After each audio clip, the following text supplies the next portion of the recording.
ক্রিকেটে ঠিক কবে দেখা যাবে সাকিবকে সে উত্তরের জন্য অপেক্ষাটা আরও বেশ কিছুটা দিন। আগে জানা গিয়েছিল লঙ্কা সিরিজে রঙিন পোশাকে খেলবেন না সাকিব, তবে এবার বিসিবি নিশ্চিত করেছে লাল বিপিএল এ সাকিব তামিমের স্নায়ুযুদ্ধ আর সেলিব্রেশনের খোঁজ খবর রাখেন বিসিবি কর্তারাও। বিপিএল এর মধ্যে নিজের ভবিষ্যৎ নিয়ে বিসিবির সঙ্গে বৈঠকে বসার কথা তামিমের, সেটা কবে জানা গেল অবশেষে। আর বেশি দিন নাই, পরিধি সীমা ছাড়িয়েছে। এই ঘটনার সময় ধারাভাষ্য কক্ষে ছিলেন রমিজ রাজা। বাংলাদেশের ক্রিকেটের দুই সেরা ক্রিকেটারের এমন কাণ্ড দেখেছেন নিজ চোখে। আসসালামু আলাইকুম সুপ্রিয় দর্শক বন্ধুরা, এবার সাকিব আল হাসান এবং তামিম ইকবালকে নিয়ে যেন বিশ্বজুড়ে আলোচনা এবং সমালোচনা থামছেই না।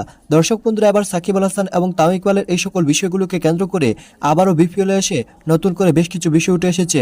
অন্যদিকে আবার লম্বা বিরতিতে চলে যাচ্ছেন সাকিব আল হাসান এবং সেই সাথে লম্বা বিরতিতে যাওয়ার কারণে এবার রঙিন পোশাক লাগাতে অনেক দেরি হতে পারে। দর্শক বন্ধুরা, কিন্তু অন্যদিকে এবার তামিম ইকবালকে নিয়ে বোর্ডের সাথে বৈঠক হতে চলেছে এবং তামিম ইকবালকে নিয়ে যে সকল সিদ্ধান্ত আসতে চলেছে, দর্শক বন্ধুরা আপনার মাঝে সেই সকল তথ্যগুলো তুলে ধরেছি এবং সেই সাথে জালাল নিউজ তামিম ইকবালের এই সকল বিষয়গুলোকে কেন্দ্র করে বেশ কিছু গুরুত্বপূর্ণ কথা বলেছেন। তো দর্শক বন্ধুরা, চলুন আমরা সেই সকল বিষয়গুলো পরিপূর্ণ জেনে নেই। অবশ্যই ধৈর্য সহকারে পুরো ভিডিওটি দেখবেন, তাহলে এই সকল বিষয়গুলো পরিপূর্ণ বুঝতে বিপিএল এর পারবেন। শুরুটা প্রত্যাশিত ছিল না সাকিব আল হাসানের, শুরু হয় নানা সমালোচনা। তবে ধীরে ধীরে ছন্দ ফিরে পেয়েছেন সুপার সাকিব। ব্যাটে বলে তার ভয়ঙ্কর রূপ দেখেছে প্রতিপক্ষরা। বিশ্বকাপের বছর, যার টাইগার সমর্থক থেকে ম্যানেজমেন্ট সবার জন্যই স্বস্তির। তবে আন্তর্জাতিক ক্রিকেটে ঠিক কবে দেখা যাবে সাকিবকে সে উত্তরের জন্য অপেক্ষাটা আরও বেশ কিছুটা দিন। আগে জানা গিয়েছিল লঙ্কা সিরিজে রঙিন পোশাকে খেলবেন না সাকিব, তবে এবার বিসিবি নিশ্চিত করেছে লাল বলের সিরিজেও বিশ্রামে থাকছেন টাইগার ক্রিকেটের poster boy. No doubt he is our best player, ও পারফর্ম করবেই। তো এইটু উঠানামার থাকতে তার মানে না যে ফর্ম আউট অফ ফর্ম বলে অনেকে। সামনে যেহেতু এখানে ব্রেক নিয়েছে শ্রীলঙ্কা সিরিজের সময়, আমার মনে হয় তাই এরপরে definitely he will be joining us. না, ও তো শ্রীলঙ্কা সিরিজের থেকে ব্রেক নিয়েছে। সম্প্রতি সাকিবের সঙ্গে অবধারিতভাবেই আসে আরও একটি নাম, তামিম ইকবাল। বিপিএল এ সাকিব তামিমের স্নায়ুযুদ্ধ আর সেলিব্রেশনের খোঁজ খবর রাখেন বিসিবি কর্তারাও। বিপিএল এর মধ্যে নিজের ভবিষ্যৎ নিয়ে বিসিবির সঙ্গে বৈঠকে বসার কথা তামিমের, সেটা কবে জানা গেল অবশেষে।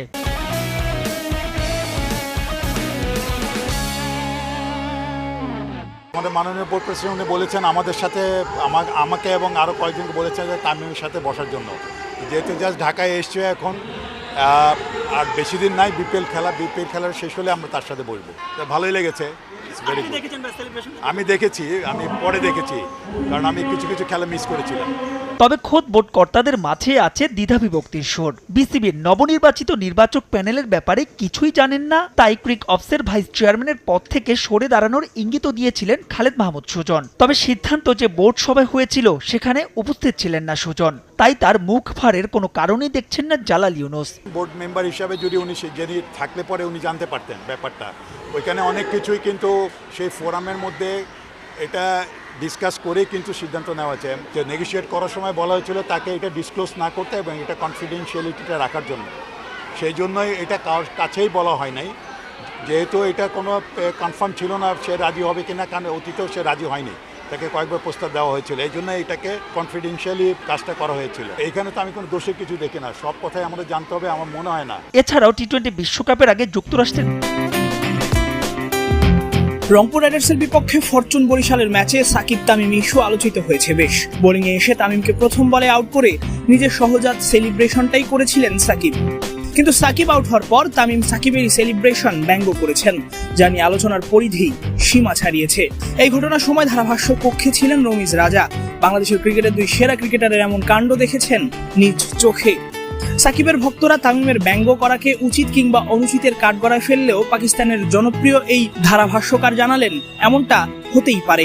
নিজের খেলোয়াড়ি জীবনেও সাকিব তামিমের মতো স্নায়ুযুদ্ধে জড়িয়েছিলেন সতীর্থদের সঙ্গে, তাই এমন কিছুকে তিনি অভিবাদনই জানান। ক্রিক ফ্রেন্সিকে ধারাভাষ্য দিতে গিয়ে রমিজ জানালেন, এটা হতেই পারে। আমি যখন খেলতাম সতীর্থদের সঙ্গে, আমিও বেশ কিছু স্নায়ুযুদ্ধে জড়িয়েছিলাম। এটা খেলারই অংশ। এমনকি তুমি দেখবে পরিবারেও এরকম স্নায়ুযুদ্ধ চলে। যতটুকু আমি অবগত, এটা খেলার বাইরের ইস্যু। কারণ যখন তুমি উচ্চ স্তরে ক্রিকেট খেলবে, তুমিও জানো এটা ঘটতেই পারে। যতক্ষণ পর্যন্ত না এটা দলে খুব বেশি প্রভাব ফেলে, আমি মনে করি এটা সিরিয়াস কিছু নয়। এই ধরনের দ্বন্দ্বকে অভিবাদন। 1 মিনিটে নগদ ইসলামিক অ্যাকাউন্ট খুলতে ডায়াল করুন *167#।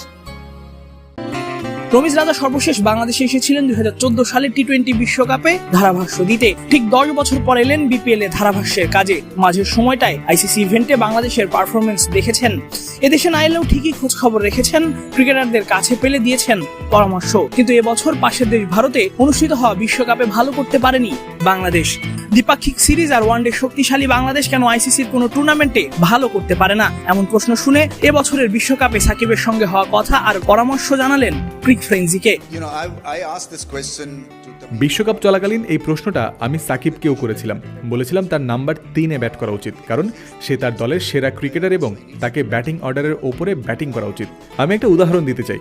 ভিভ রিচার্ডস যখন তার সেরা সময় ছিল, আমি জানি না তোমরা ওই সময়টায় জন্ম নিয়েছিলে কিনা, যখন সে 3 নম্বরে ব্যাট করতে রীতিমতো বিধ্বংসী ছিল।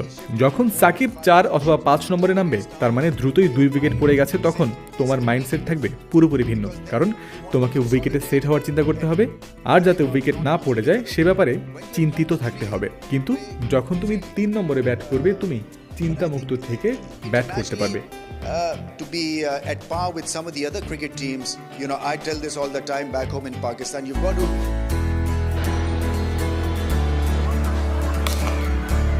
দুর্মূল্যের বাজারে সাধারণ মানুষের আয় ব্যয়ের হিসাব যেমন মিলে না, তেমনি হয়তো অনেকের মিলছে না শ্রীলঙ্কার বিপক্ষে ঘোষিত বাংলাদেশের টি-20 স্কোয়াডও। বিপিএল এর পারফরমেন্স বিবেচনায় দলে জায়গা পেয়েছেন নাইম শেখ, আলিসাল ইসলাম, এনামুল হক বিজয়রা। আবার এখন পর্যন্ত টুর্নামেন্টের সর্বোচ্চ রান সংগ্রাহক তানজিদ হোসেন তামিম নেই স্কোয়াডে। সেই হিসেবে তামিমের নামটা সবার আগে থাকার কথা ছিল, কিন্তু সবার শেষেও নয়, কারণ দলটা ঘোষণা করা হয়েছে সপ্তাহখানেক আগে, যখন তামিম সেঞ্চুরি করেননি, 71 রানের ম্যাচ ছাড়া ইনিংসটাও খেলেননি। তাই দর্শক ক্রীড়ামোদীদের প্রশ্ন, যেখানে বিশ্বকাপ দল ঘোষণা করা হয় 2 দিন আগে, সেখানে কেন একটা সিরিজের দল ঘোষণা করলো প্রায় 2 সপ্তাহ আগে? যেখানে ঘরোয়া ক্রিকেটের সবচেয়ে বড় আসর চলমান, সেটা শেষ হওয়ার অপেক্ষা করেননি কেন নান্য বাসারদের নির্বাচক প্যানেল?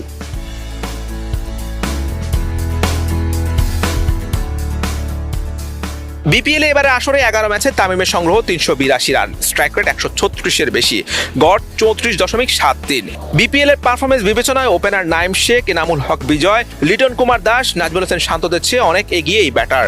খুলনা টাইগার্সের বিপক্ষে চট্টগ্রামের বাঁচা মরার লড়াইয়ের ম্যাচে 58 বলে সেঞ্চুরিও করেছেন তিনি।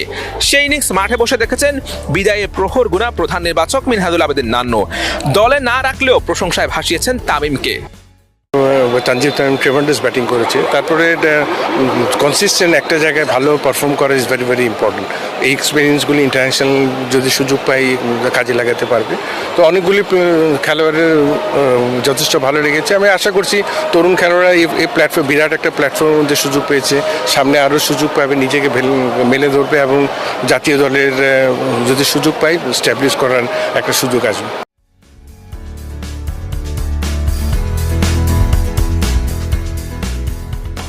তো দর্শক বন্ধুরা, আপনারা হয়তো পুরো ভিডিওটি দেখে এবং এই সকল কথাবার্তাগুলো শুনে অবশ্যই বুঝতে পেরেছেন অবশেষে সাকিব আল হাসান এবং তামিম ইকবালের এই সকল দ্বন্দ্বগুলোকে কেন্দ্র করে এবার পাকিস্তানের সাবেক ক্রিকেটার রমিজ রাজা বেশ কিছু গুরুত্বপূর্ণ কথা বলেছেন এবং সেই সাথে সাকিব আল হাসান লম্বা বিরতিতে যাওয়ার কারণে আর রঙিন পোশাকে কবে দেখা হবে সেটা এখন অনিশ্চিত। কিন্তু অন্যদিকে আবার তামিম ইকবালকে নিয়ে কিছুটা সুসংবাদ এসেছে। তো দর্শক বন্ধুরা, আপনারা পুরো ভিডিওটি দেখে এবং এই সকল কথাবার্তাগুলো শুনে আপনারা কি বুঝতে পেরেছেন অবশ্যই কমেন্ট